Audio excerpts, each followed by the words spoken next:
Islamabad high court के जजेस के खत पर आज तहकीकाती कमीशन की तश्कील का इम्कान। वफाकी काबीना का इजलास 3 बार मुलतवी होने के बाद आज होगा। शहबाज शरीफ की ज़ेर-ए-सदारत इजलास में बेशतर वज़रा ऑनलाइन शरीक होंगे। वज़ीर आज़म अरकान को चीफ जस्टिस से मुलाकात से मुतालिक आगाह करेंगे। इजलास में अहम फैसलों का इम्कान।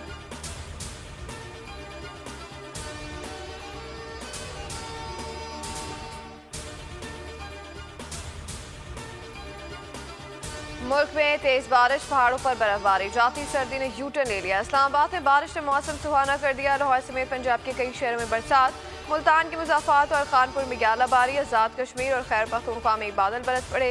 नदी नालों में तुग़यानी, बनों में छत गिरने से 3 बच्चे जाँ बहक। पेशावर के वर्सिक रोड पर छत गिरने से 3 अफराद जख्मी।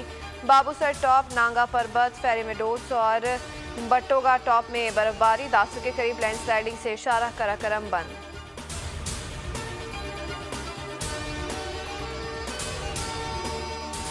खैरपुर में 3 बच्चों की पुरस्कार हलाकत की तहकीकात। इब्तदाई मेडिकल रिपोर्ट जारी। रिपोर्ट के मुताबिक तीनों की मौत संदूक में दम घुटने से हुई। दम घुटने से बच्चों के मुंह से खून भी निकला।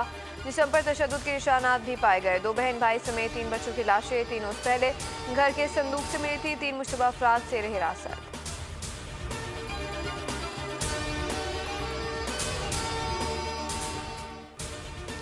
और इसराइल फ़लस्तीनियों के खिलाफ इसराइली जारियत में कमी न आ सकी। खान यूनुस में घर पर बमबारी से 22 फ़लस्तीनी शहीद।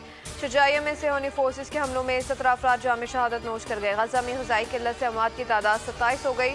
मकबूजा मगरबी किनारे में इसराइली छापे के दौरान 1 फ़लस्तीनी शहीद। गजा जंग में मजबूरी शहादत 32,623 तक जा पहुंची। सब्सक्राइब करें और बेल दबाएं ताकि कोई खबर रह न जाए।